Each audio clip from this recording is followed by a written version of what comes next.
All right, and we are back here on the GSMC Sports Podcast. And for the final part of the show, we are now going to talk about the Tennessee Titans and the season that they had and what they could potentially do in the NFL draft, what they've done in the offseason so far.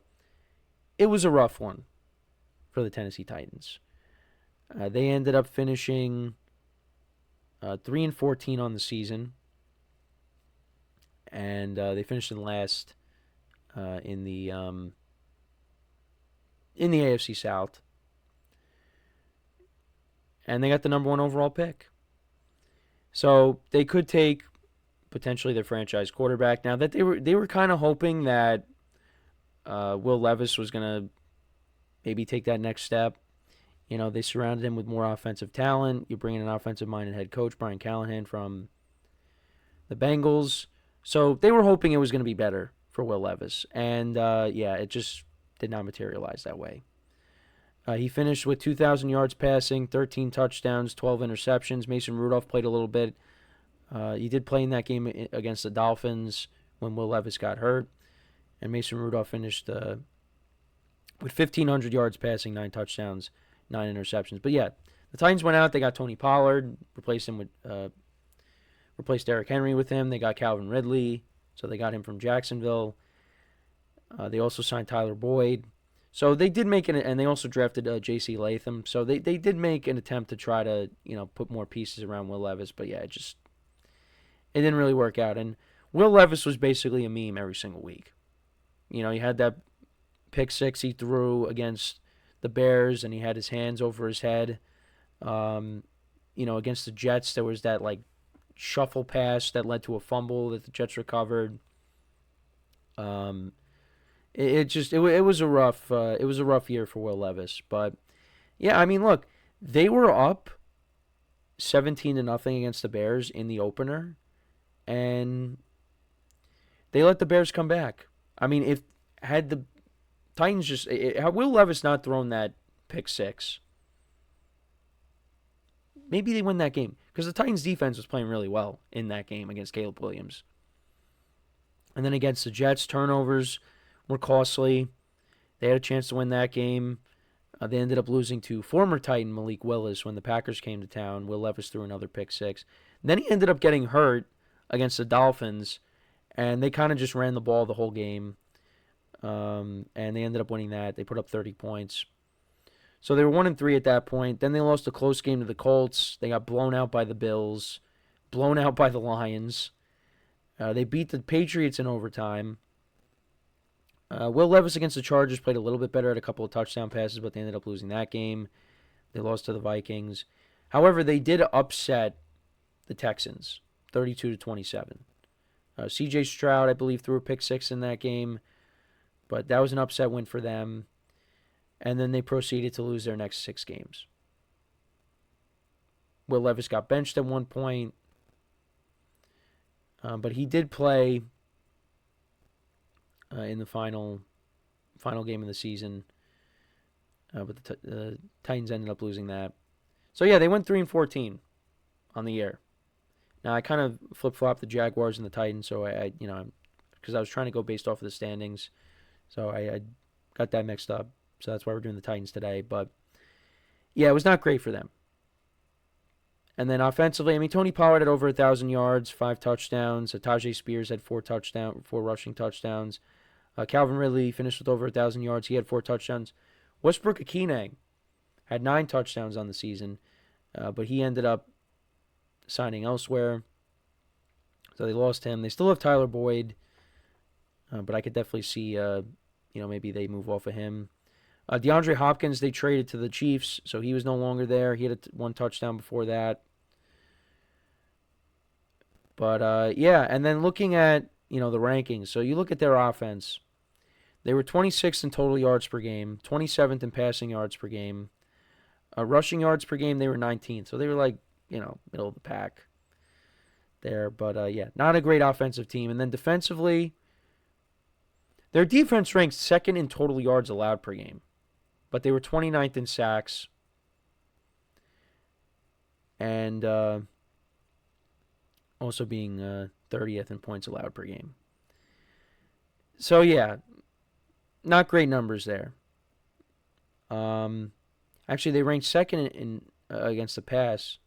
They gave up an average of 177 passing yards per game. They were 26th against the run, 29th in sacks, 19th in interceptions. They had a negative turnover ratio.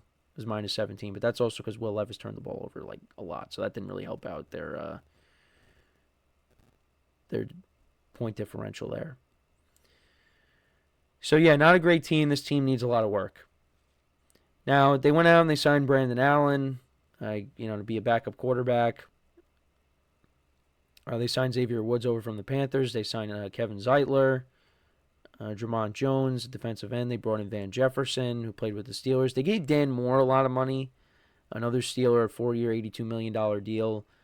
Some people were kind of scratching their heads over that.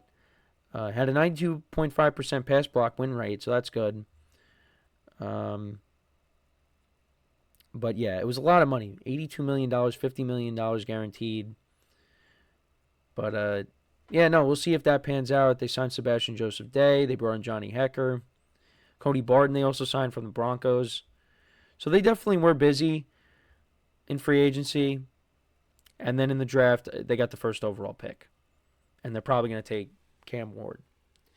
We heard them talk about taking a generational talent, and many people thought, well, does that mean they're going to take Travis Hunter or Abdul Carter? Well, maybe they feel like Cam Ward can be a generational talent. But, they like I said, they got a lot of work to do with this team. And, yeah, look, is the AFC South a gauntlet? No. But, you look at the other teams. The Texans still run the division. We'll see if the Jaguars can bounce back, even though they got a lot of work to do themselves. And then, you got the Colts, who, kind of are just in the middle. Because, if Anthony Richardson maybe could take that next step, they could be a good team. Made some good signings in the offseason. And they got a good offense. Got good receivers, good young receivers. They got Jonathan Taylor, but it really comes down to the quarterback. Now, we say Anthony Richardson, but we could also see Daniel Jones step in and be the starter. Who knows? But, the Titans, I had them at what? I had them at, what did I have them at? 6 wins, I think. They got 3. So, yeah, that's pretty much it when talking about the Titans, though. They were not very good, and they got a lot of work to do. The draft, we'll see what they do. Draft is coming up. Tomorrow is April 1st. So, we're going to get to that point. But, let me know what you guys think, though, about that. And, after this division, we're up to the AFC West, and then that's it for the season overviews. So we really made a dent in this, and we're almost done already. So, but it was an exciting weekend of sports. We didn't really get into a lot of NBA stuff, but we'll talk about some of that tomorrow. I did advance in my fantasy basketball playoffs. I beat the best team by far in the league. And I was without Damian Lillard and Jalen Brunson, and I still was able to win. So I got by. I got by the first round. I am now in the championship game, and I am going for that repeat. And I did bring up Brunson. Nick's got some positive updates on Jalen Brunson. He's eligible to resume basketball activities, so it's only a matter of time before he gets cleared. Hopefully, he gets cleared this week, and he can come back and help me win a championship. Another one, that would be great. Fantasy baseball went well this week, especially, because I had Aaron Judge, Austin Wells, and Cody Bellinger on my team. And yes, look, as a Yankee fan, you can say whatever you want, but they're all good. In my other league, actually, it's another week. So I am winning, though, but, anything can happen. Maybe I lose that. We'll see. And then for March Madness, the Michigan State losing really hurt my chances for winning my bracket group. But if Duke wins, I still got a shot.